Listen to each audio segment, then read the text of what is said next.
Hello everyone, welcome back to our new video. Ngasidi koi kutub minar koi begi video blog ma hapsar ke mayam su kanu mayam ulak ke adu. Fazla mayam yaw bani si lay bani basi kisi. Kayam da yam nungai lor. Adu nice. Pare mayam.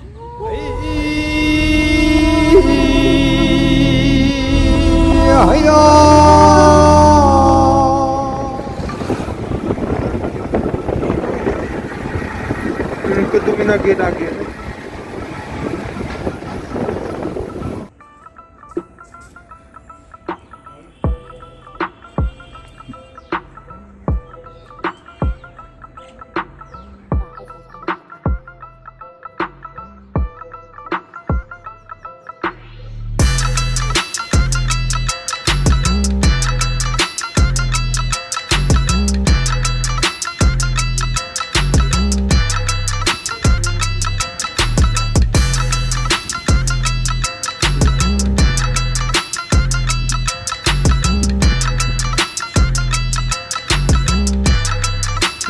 Jano yung tuman gini hoy nagsalagan namak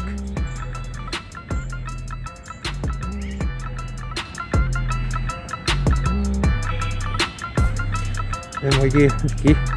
matum mam le hob do sai adu tu cái khô lắm này kìa mình sợ sai yak này sai đây chẳng mấy ai thì mới thi chân lấy cái gì ra cái hô vậy chẳng ninh ra u ra mà lấy camera đó thì ai để hô vậy uy vậy con xem cái này nó không ra cái gì để hô u đấy thôi anh ta cả hai phía tăng plug nó mà cản thì zoom tàu vào ngầm đập mà lấy mình nè u cốc làm lấy mấy gì uko kariba nungdum mai da nungdum lai singi kai asi mi asi bagi thumba mo da khangdi kutubina ure to da khoin chat to si ne ba kutubina famous oi ba pot si ne ba ore asi yo ke khoi hana atai hana ta nong gi yan taw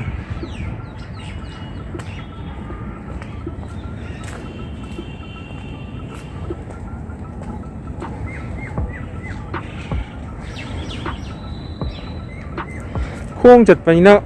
ก็ดีว่าค่อยดีกิมเบิลช่วยเลยเตะเกมเลยเตะคุณภาพก็khung chặtไปนะเกมเวลาจะท่านี้อังอะไรก็ได้พอเล่นวิดีโอท่ากันข้างไหนอยู่ดีกูดีข้างโอ้มาเนี่ยไอ้น่าดูเนี่ยมีอาชีพแบบนี้เมื่อกี้พอมีกินกินกุมบัสเล่นบัสซิงตัวดูกี่อาชีพแบบนี้มองพมอยมาเลยมองพมก็มงคลแม่มนี่คืออะไรกันทุ่มบ่นั่นแหละจะดีจ้ะอะไรไอ้ส่วนนี้จะเจอ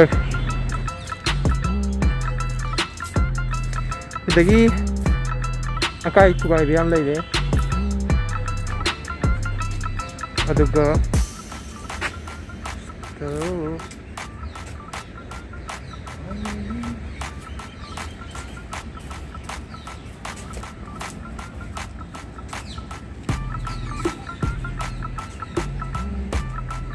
น้ำหมูจะขนมเลย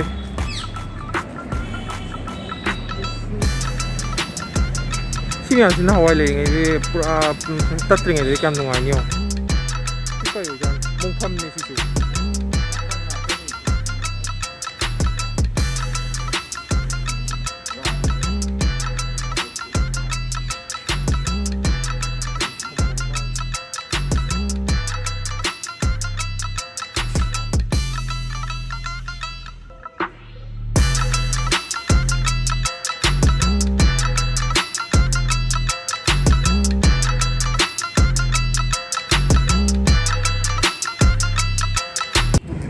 kamay tau ke to maya ku sarak ke adu zik game na se maya amani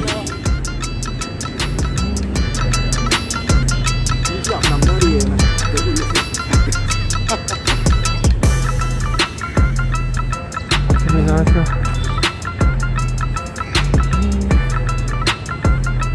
Mèo lấy chữ ra năm này nhá, một sự video năm lại vậy, khơi đồng nó. Kita utuk oi kai oi ani lai. Kaya udi camera tadi.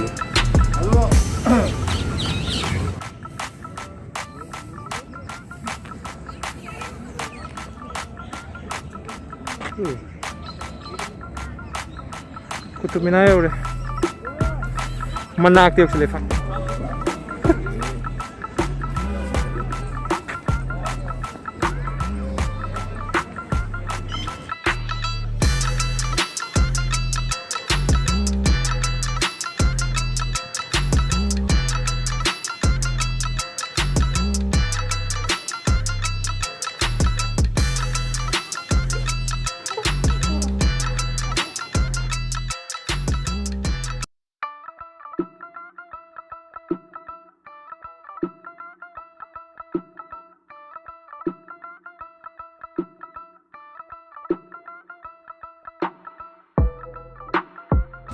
Lagi.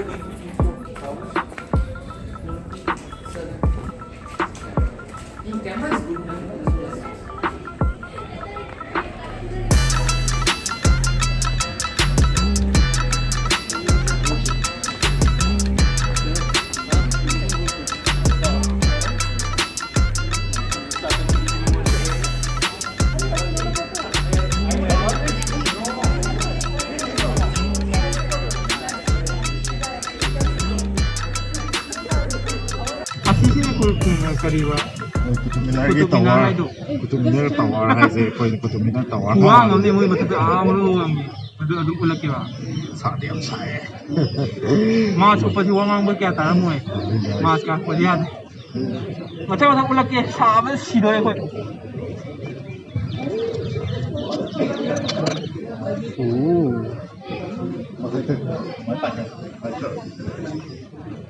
Kuang si amat tuh karga karena bukan melihat yang amat tuh. Ini betul.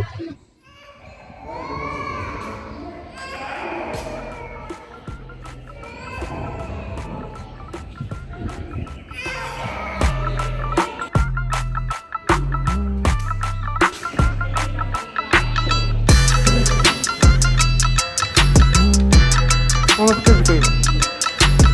Tuh myo.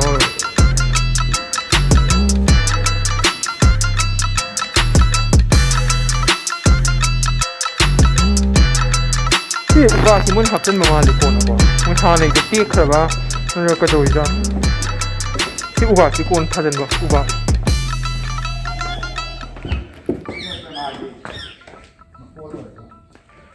Khangdi.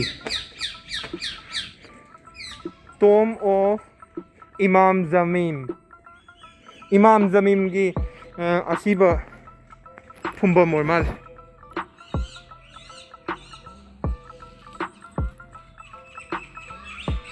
Minar dengan saya ki,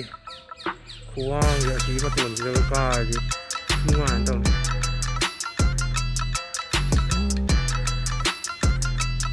Kita lagi di ubah, ya. Pipe man bermacam macam lagi sih, asal itu amal lagi kuah, aduk ke, kali, tunau man bah, ani lagi sih macam macam, macam sih amal lagi.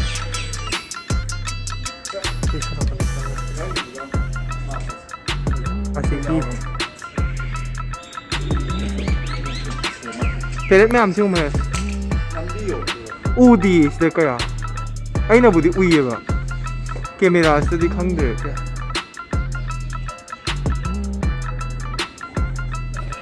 Aduh, kau sih ngasih blog se kau nggak sigi kayak imam kedong hai ni pak imam kedong hai ni ba aduh dugi asiba pumba mur male oh ya tuh ya ya murah sangat kau juga kara yar jadi video si cang ya bro ya kayak gitu ni asiba pumba si cang ya bro ya gitu lah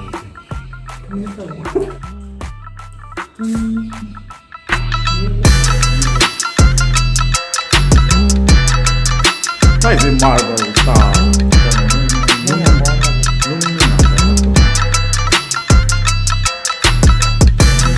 Tipo cappuccino.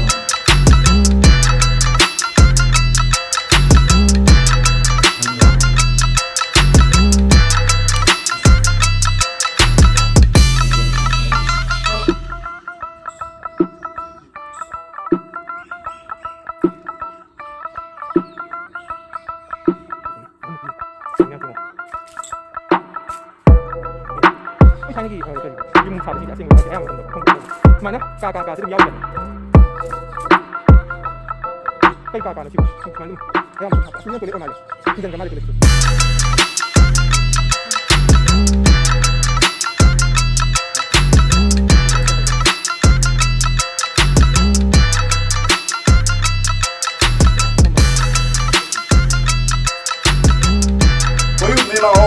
Đâu cô chị có dùng này mày không? à xí vào không bằng gì nên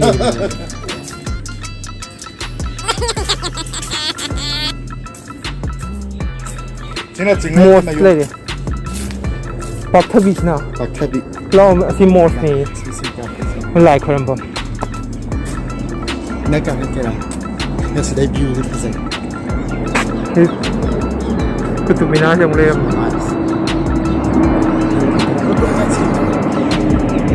โอ้เอโรเพลนน้ำสบายเลย Lại mình gì đó บายมาเขาเลยสิล่ะ Cả gì mà Khối sinh cả đây nè Chiên kìa ไอ้นานทูไปต่ออีกไม่เกมเวลาที่เชนนะโหนะแบบคงลุบซิซูจริงกี่คงลุบนะติเอโลเวรานี่แต่เขาดีมั้ย Đấy chứ mày ở đây เอโลเวรา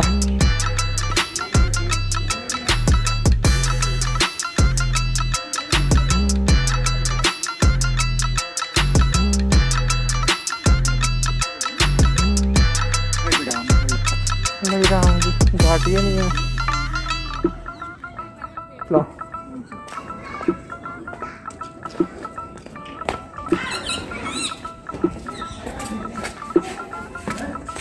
นี่เนี่ยพูดตัวน้ำเล่มจริงเหรอ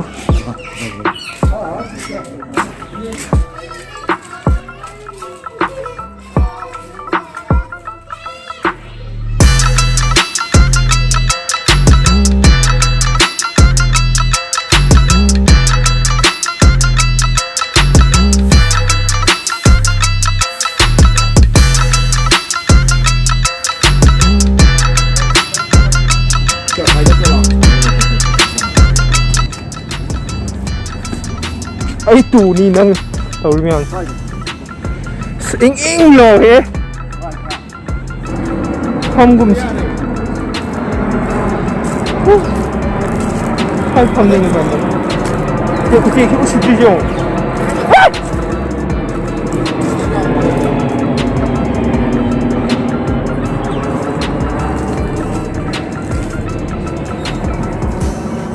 ไม่เอาคุยกุตุมินายิงเพลย์แบบนี้นะว่าเลยนะ Wah, kota re restaurant ka restaurant ka is singen kano game ma sam sana se entertainment oi na โคโรนาอัม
บิดดีมากอันนี้เราจะอินตกดูเลย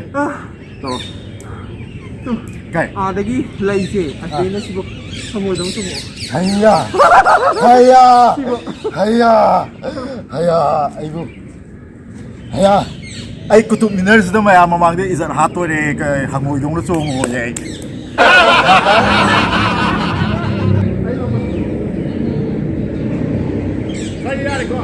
야 정모 정모 One, two, three, come on!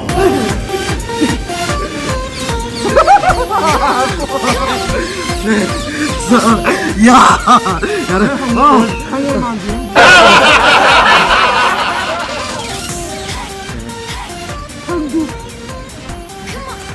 뭐 잘났어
쿠누면 플랑 롱파이 클롱 딸디